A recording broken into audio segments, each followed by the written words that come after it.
भगवते वासुदेवाय नमः। गीता जी के 10वें अध्याय का महत्व। श्री नारायण जी बोले, हे लक्ष्मी जी, अब 10वें अध्याय का महत्व कहता हूँ, तुम स्मरण करो। एक समय कैलाश पर्वत पर शिव पार्वती जी बैठे थे। एक हंस मेरे दर्शन को आया। वह हंस ब्रह्मा का वाहन था। ब्रह्मलोक से मानसरोवर को जाता था। उस सरोवर में सुंदर कमल के फूल खिले थे। वह हंस कमल को लांघने लगा। उसकी परछाई कमल पर पड़ी। वह हंस अचेत काला होकर पृथ्वी से गिर पड़ा। तब उसी समय मार्ग में मेरा एक गण आया। हंस को गिरा देखकर गण ने कहा, हे स्वामी, वह हंस आपके दर्शन को आया था, श्याम वर्ण होकर पृथ्वी पर गिरा पड़ा है। गण मेरी आज्ञा से हंस को ले आया। मैंने पूछा, हे हंस, तू श्याम वर्ण कैसे हो गया? हंस ने कहा, है प्रभु जी, मैं आपके दर्शन को आ रहा था। मानसरोवर में कमल के फूल खिले हुए थे। मैं उसको लांघ रहा था। उससे मेरी देह श्याम वर्ण की हो गई है और मैं आकाश से गिर पड़ा।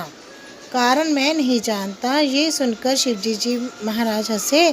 तब आकाशवाणी हुई, हे शंभू जी, कमलनीय से पूछो, वह कहेगी। कमलनीय ने कहा, पिछले जन्म में मैं एक अप्सरा थी। मेरा नाम पद्मावती था।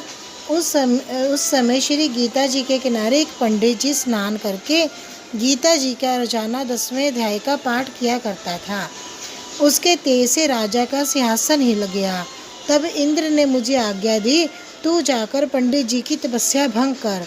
आज्ञा पाकर उस विप्र के पास गई। उस विप्र ने मुझे शाप देकर कहा, हे पापनी, तू कमलीय हो जा।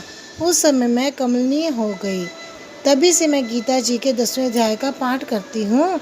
उसी से ये मेरा तेज है कि मुझको लांघने वाला काला होकर अचेत होकर पृथ्वी पर गिर पड़ता है। तब हंस ने कहा, मेरा ये श्याम वर्ण कैसे दूर होगा? तू इस कमल देह से छूटकर कैसे देवी दे पाओगी? तब कमलिनी ने कहा, जब कोई गीता जी के 10वें अध्याय का पाठ सुनावेगा तब हमारा उद्धार होगा। तब उस पंडित जी ने सरोवर में स्नान कर शालिग्राम का पूजन कर 10वें अध्याय का पाठ किया। उसे हंस और कमलिनी ने सुना। तब उनका उद्धार हुआ। हंस श्वेत वर्ण का हुआ और कमलिनी देव कन्या हुई।